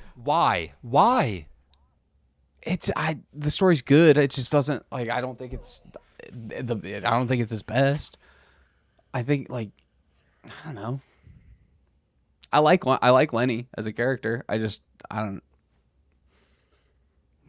not one that I ever really return to. I've seen it twice. I rewatched it for the Nolan rewatch. It stayed at a 4-star. So unfortunately I have 9 movies that are 4.5 or higher from Nolan. So I think Memento is like one of his masterpieces. Trey has this 3. Trey thinks this is the 3rd best Nolan. So that's why he's a little bit more upset. I have it at 10th. I think it's Nolan's 10th best. I just feel like the emotional stakes, and he also shows some real grit in this movie that he doesn't really show a lot of in other movies. I think of specifically the female lead when she is getting angry at this guy and saying all these fucking horrible things at him because she knows that he's gonna forget in a minute or two. There's just that sort of underlying. And then she goes out to the car and just waits. Exactly. Scumbag. He gets some of the best performances he's ever gotten in Memento, I think. I disagree with that. I think she is incredible. I think I'm so bad at these actors' names. Brother, I don't think she touches top 15 Nolan performances. I think she's fantastic. I think Guy Pearce is Guy is unbelievable. And also, what's his name? Teddy? I think his name's Teddy. The kind of the brash older guy that's the cop. Yes, the character is Teddy. He's I can't get enough of him. I just think these performances are just across the board unbelievable. Some of the best he's ever gotten. Yeah, and I just don't agree. And I just think this is probably his best screenplay. I think there's so much exposition dumping in some of these other movies that you lose the stakes and the emotional connection of these characters, and you don't have that in Memento. It's so neat and so clean. The filmmaking is so precise. He knew he had to get it right with this one idea, with this movie, and he nailed it, and that's why he's big now. It's not... You don't qualify it as exposition dumping when they just explain the memory thing every single time it gets confusing? No, they're showing it. I feel like they do way more showing than telling. A lot of these other movies are tell. I feel like this is just as exposition dumpy as a lot of the other ones. As Inception? No, they're okay. Inception literally in the third to last scene, they're still explaining pieces of how this all works. I just said Inception and Tenet are obviously the two that are the most, but I think there's plenty of it here too. I love Memento. Memento I just connected with on all of my rewatches, probably the most out of anything. So that's why it's number 3. I have it at 10. Number 6 is The Prestige. Crazy. We actually both had Prestige ranked 6. Yeah, really good. So really good. I think that's right. This one's actually probably the most fun. Probably, this one's a blast. This one's a blast. The twist, it teases you with different twists, kind of throughout it. Yep. The big one at the end is as well done as a twist can be. What did I say in my Letterboxd review for this one?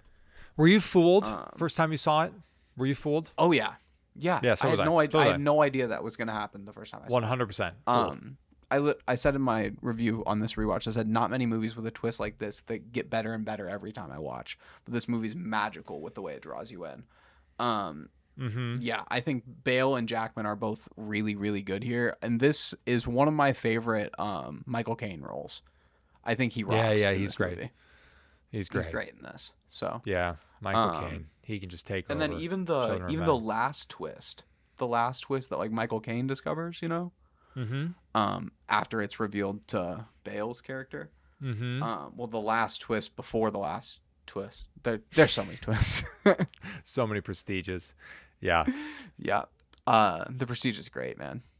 They're really good. Yeah, really, really fun. We're all of these coming up next are really great. Well, actually, Yeah, I wouldn't solely say I that believe the next because I have 5. one that are lower that you haven't I said yet. believe the next. Yeah, the next. Oh no, the next 5 are not. One of the next. I only have one 4.5 left, and then all of them are. I have 4 5s and a 4.5. So yeah. You ready What's for number next? 4 or for number 5? Yeah. Number 5 is. Oh, this is the tie. It's Inception and Interstellar. Which one do you want at 5 and which one do you want at 4? I want Inception at 5, Interstellar at 4.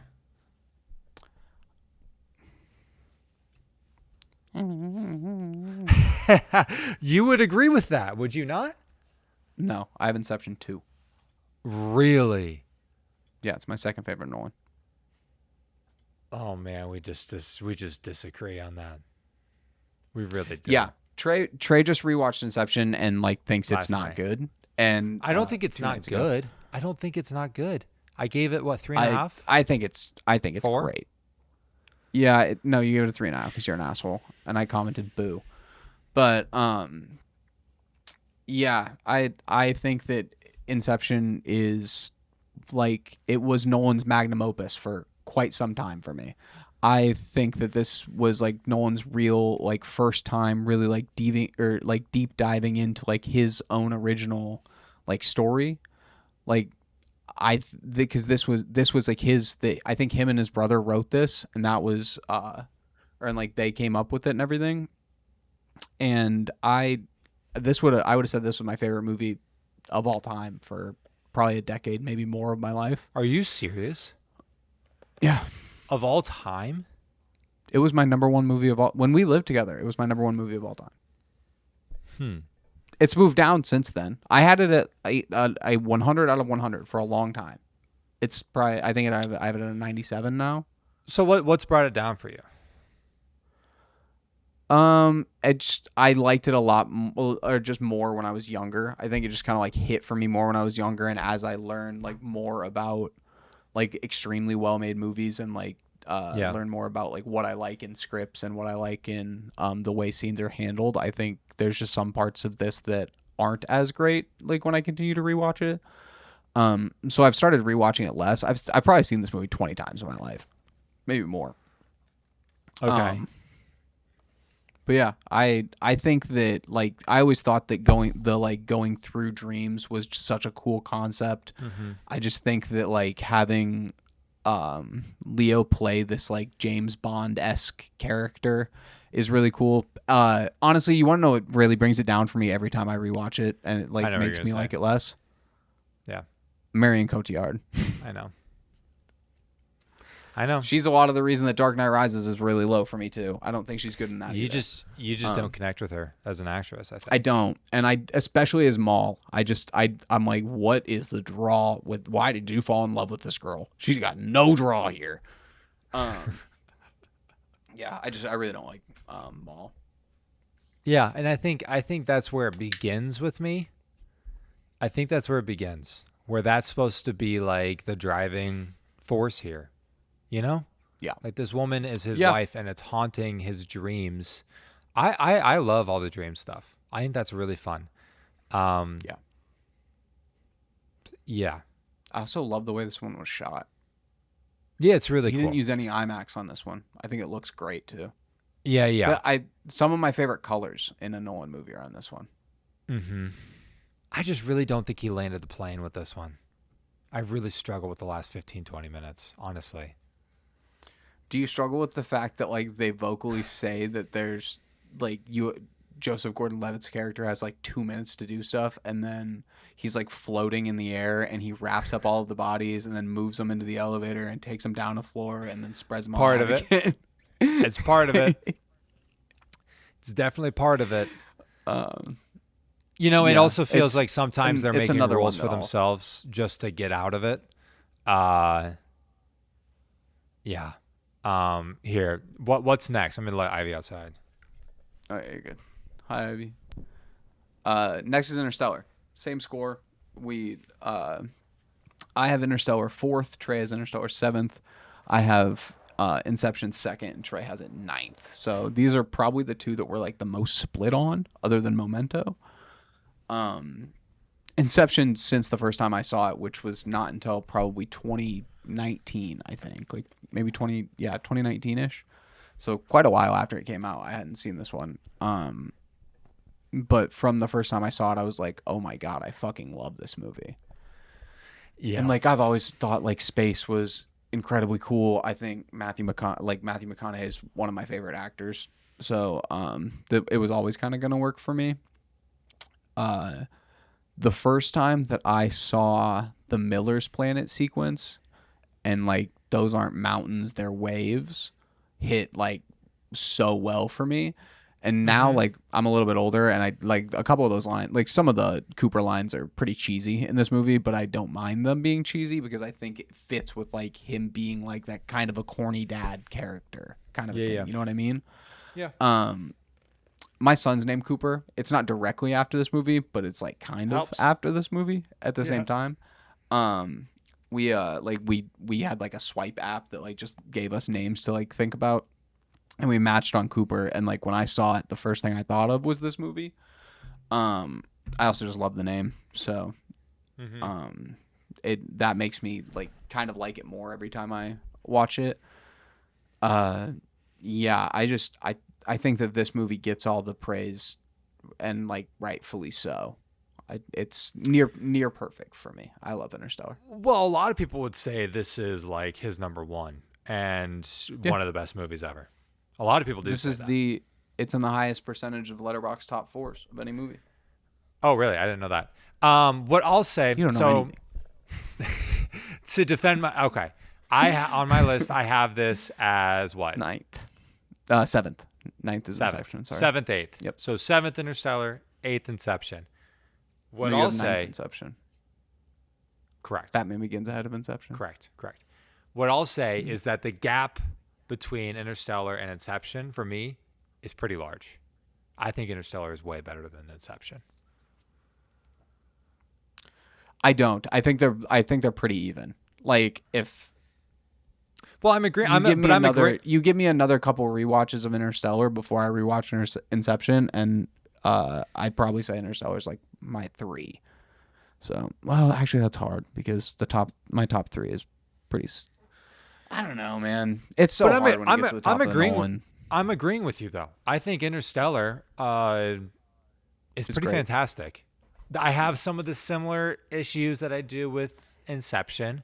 But the thing is that this movie connects emotionally in a way that he hadn't really done yet outside of Memento, to me. Actually, yeah. I take it back. This is my favorite score. Yeah. Of his. It's either this or Oppenheimer. Yeah, and Oppenheimer's great too. And then I probably listen to those two. There's a chance that Odyssey slots in at 3rd there. After I hear I could see that too. Ludwig is just so good. But yeah, the score in Interstellar, like I threw it on while I was editing the other night. Yeah. And then I just like found myself more like multiple times I would just like kind of turn and just found myself like locking in on a couple different scenes. One of them being the one I brought up earlier in the docking scene. I think it is just so well done. The score in the background of that one. I think this one doesn't have that issue of like the sound mixing overpowering the talking. So I wonder when that changed. I don't know what happened there. Yeah. Now, it seems like it changed at Tenet. Is it possible that a lot of these guys are like literally meant to be from like Iowa? So they have our exact accent. You know what I Yeah, mean? for sure. I don't know. I feel like that does make a I difference. think I think the way that the opening of Interstellar is really cool when it opens with the documentary. I also think the ship that they go to at the very end, that's like you see like the farms like kind of in a circle. You know what I'm talking about? Yep. That's really cool. And you see like the kids playing baseball, but they're like above you, kind of Yeah. a thing. I thought that was really sick. There's just a bunch of really really cool Yeah. shit in this one. It's just lower end on these other ones for me, just because, again, Nolan sometimes gets These top obsessed with three, this. man. He gets obsessed with these concepts a little bit too much for me. Yeah. That's what I would say about Interstellar. What holds it back versus some of these other ones? Even like Prestige is like kind of concept-y, Memento, but I feel like it's much more about the cast of characters. Yeah. What's next? Next is Christopher Nolan's newest movie, The Odyssey. At 4? At 3. Interstellar was 4. At 3.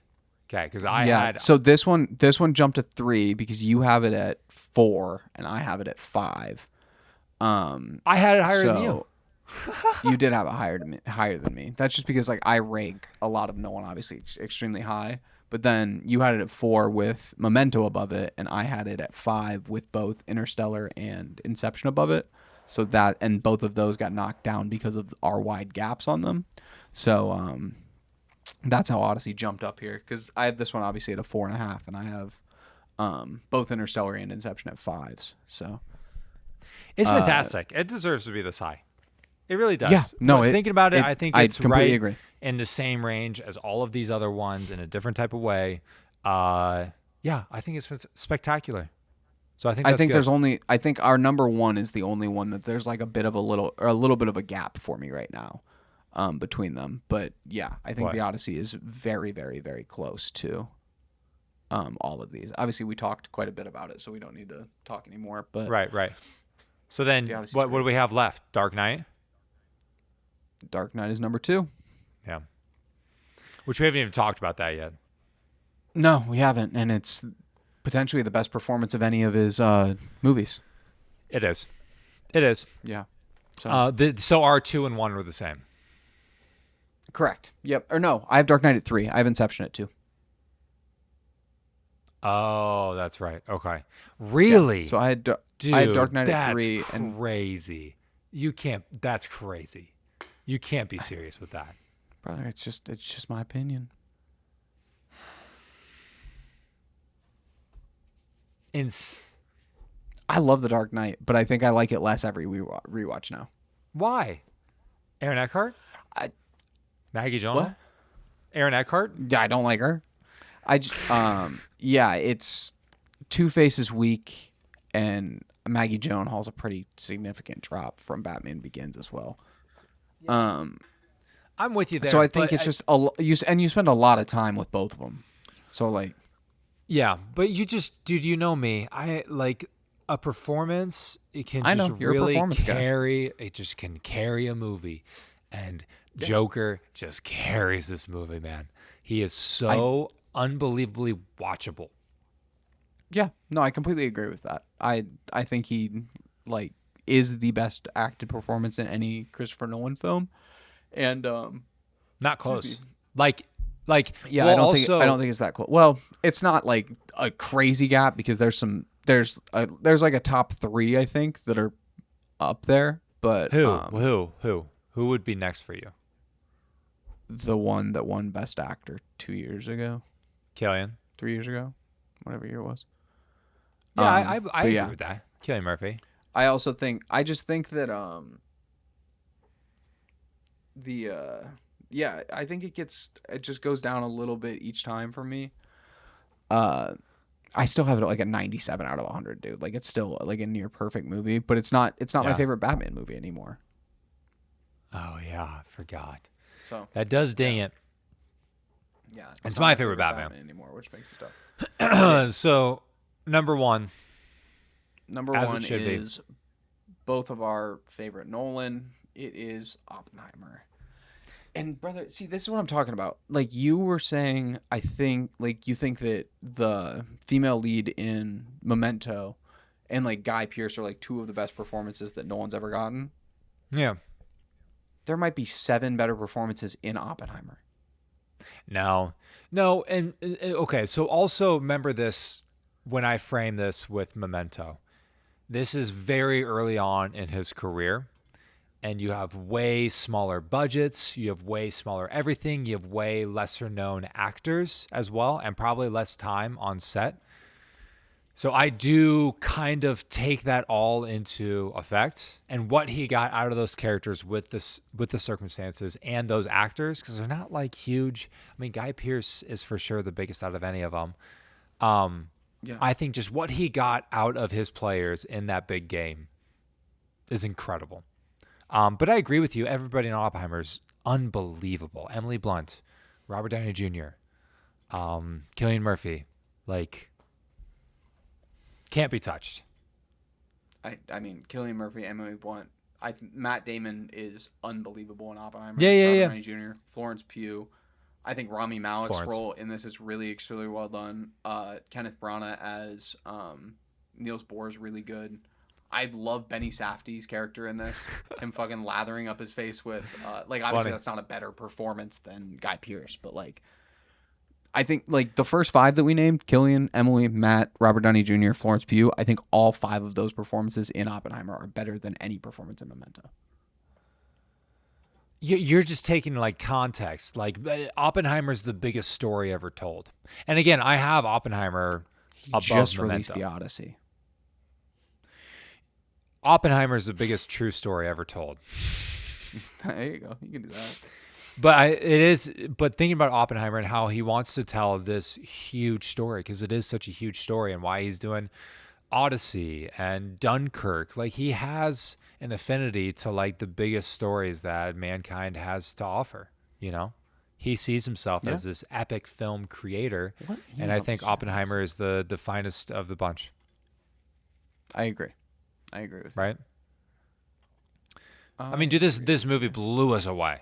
It really did. Yeah. Like we couldn't get enough of this movie. And I've seen it so many times since.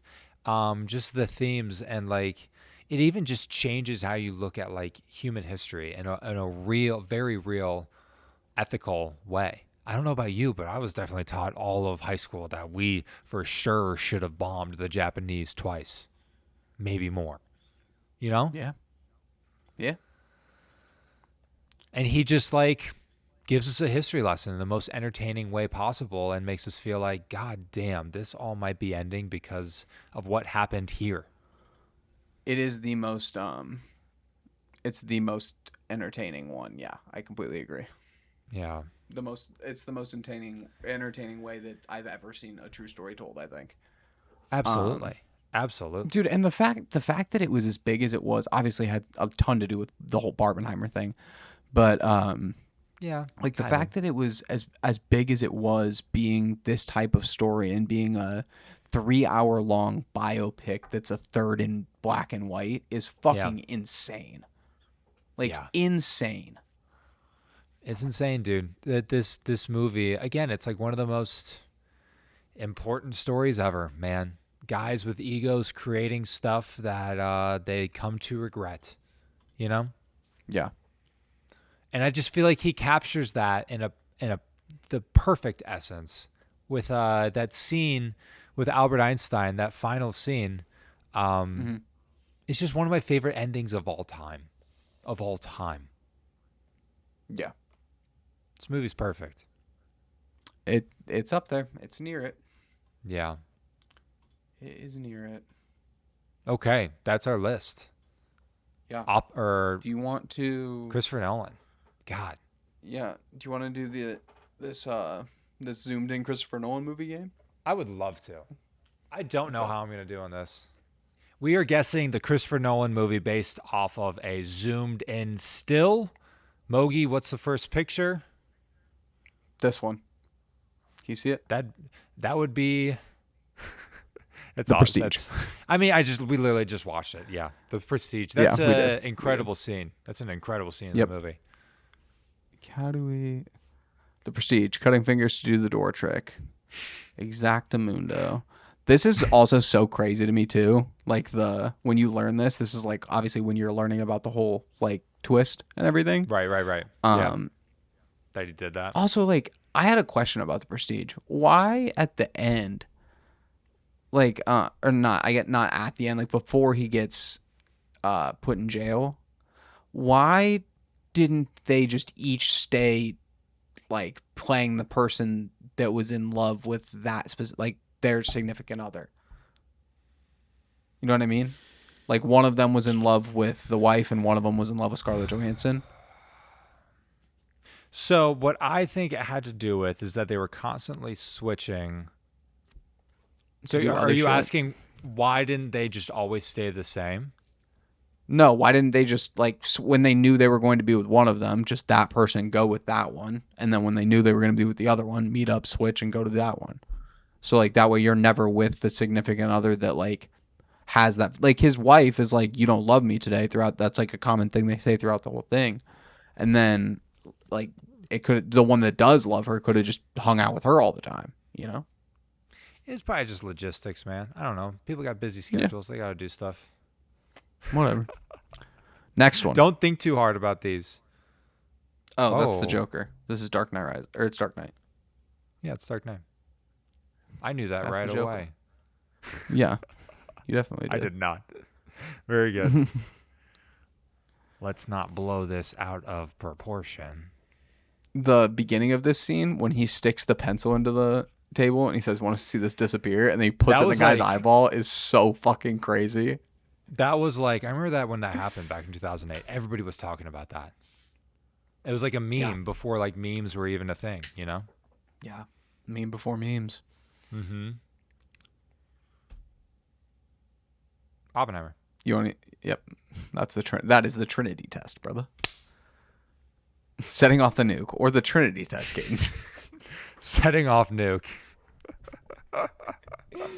Oh man, we just fucking. Oh, that's good. We just talked about Oppenheimer for like 5 minutes, but this is the scene I was talking about right before. This is when Benny Safdie lathers his face in sunscreen. Yeah. Oh man. Josh Peck, also great in this movie. Josh Peck. That's all you got. That's funny. That's so funny that he's in that movie. Oh, what the fuck is this one?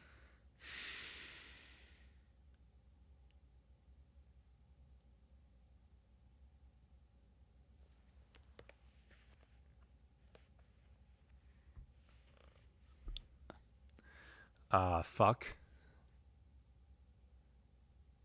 Is it like Memento? Like, I don't know what this is.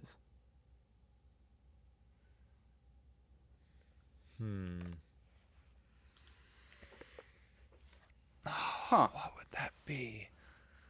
What would that be?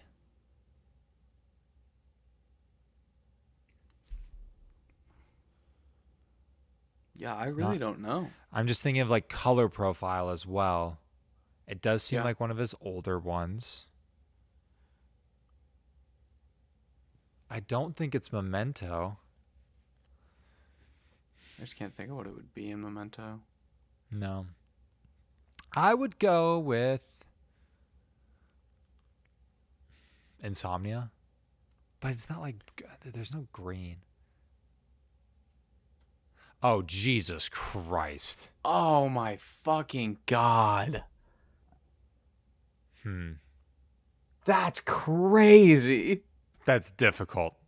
That is a difficult one. There's none of the actual characters in this one. That's a difficult one. But I do, the thing is, I do kind of remember that table. Yeah, no, it's the biggest like pop. Yeah, it's the biggest pop part of the scene. I love that segment. I love that segment of the film. That's a really good one. When she gets overwhelmed by the fact that she's in a dream and everything, she starts popping. Ellen Page was really good in that movie. Mm-hmm. Oh, that was Caden's last one. That's the last one? Okay. Yeah, don't look at the screen. I'm gonna open the other ones for you. That last one was good. Yeah. I don't know if I ever would have gotten that in a million bajillion years other than just guessing. But I would love to know the method to the madness. Like, did Caden just like watch some of the movie, pause. You know what I mean? Yeah, that I don't really know. That's kind of what I was thinking as well. Okay, we're gonna do just the 50% zooms here. Or 75% zooms here. Okay, yeah, we can do that. Let me just get these open and then I'll pull them over for you real quick.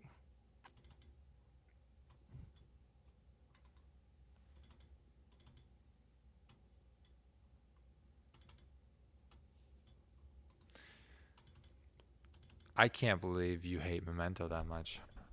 People Dude, like I don't. Memento. I give it a 4. People like Memento. Yeah, I don't disagree with you. Like that movie really was like an indie darling for a long, long time. That was like the movie you recommended to people to be like a cool hipstery type of guy, you know? Yeah, I do know. And now you're just shitting all over it. That is what I do. Yep. It's disappointing. Okay, you ready for your first one? Yeah. Can I have my eyes? Yes. Did you have your eyes closed that whole time? It still just shows Inception. Oh, I'm sharing the wrong screen. Sorry. Un momento. I thought I was just sharing the I thought I was sharing the whole screen. My fault.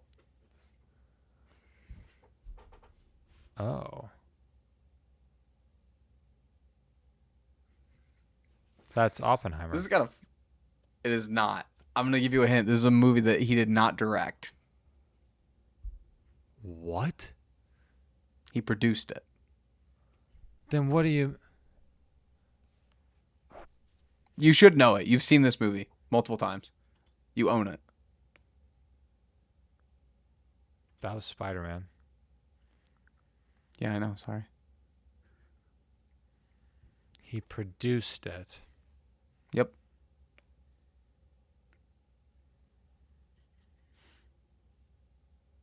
Fuck, I don't know. That sucks. I never would have gotten that in a million bajillion years. Brother, he produced Man of Steel and Batman v Superman. That's crazy that he produced that. Yeah. Would you have gotten that? No. I would not have. Absolutely not. I did not know he produced that. What about this one?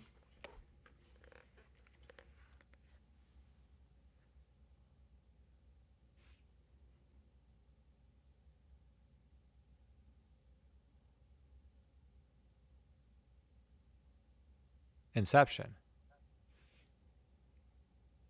No. It is not Inception. Insomnia. Fucking You wear the hat and everything, brother.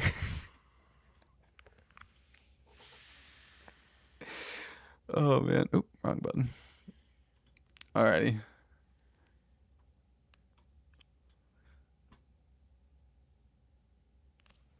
That's Memento.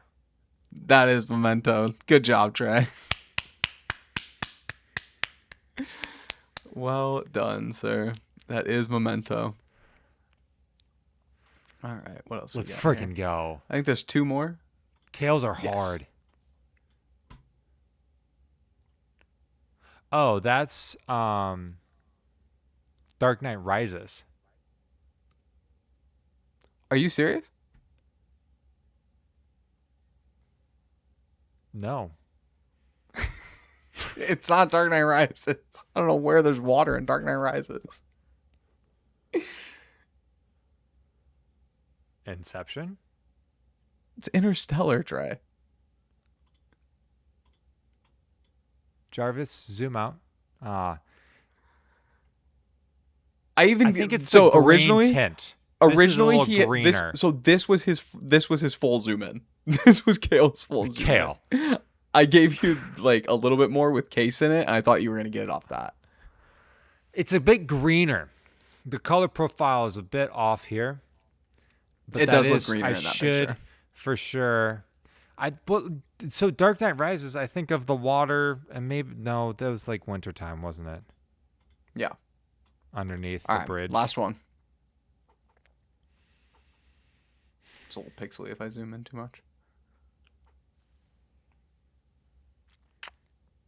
Would you have gotten this? Close your eyes real quick.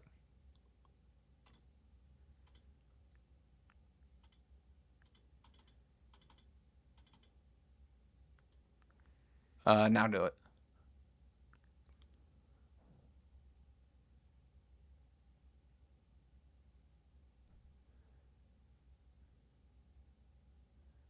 Oh. I would have gotten it off this one. Is this Dunkirk? Yes. All right. It is. Yeah, this is the OG of that one. Yeah, because the original is just Kate's first one. He just zoomed in on these guys, I think. Okay. Yeah. Or Kale's first one. That's pretty good. But yeah, That's tough. no, I like those quite a bit actually. That's tough. Yeah, those are tough. We got anything else? But yeah, I don't think so. It's Can you- fucking can- It's 1:09 in the morning. Can you believe we saw the Odyssey today? No, I actually can't. I'm so happy that we did though. You just have so much like lead up to these movies. You're like, oh my god, I can't wait, and then you see No, it. for and it's real. like, oh, it's here. We can actually talk about it. For we real. both liked it a lot. I can't wait to see it again. Thanks so much for being here, guys. Y'all the Yep. best. Subscribe. Thank you. We'll see you next week.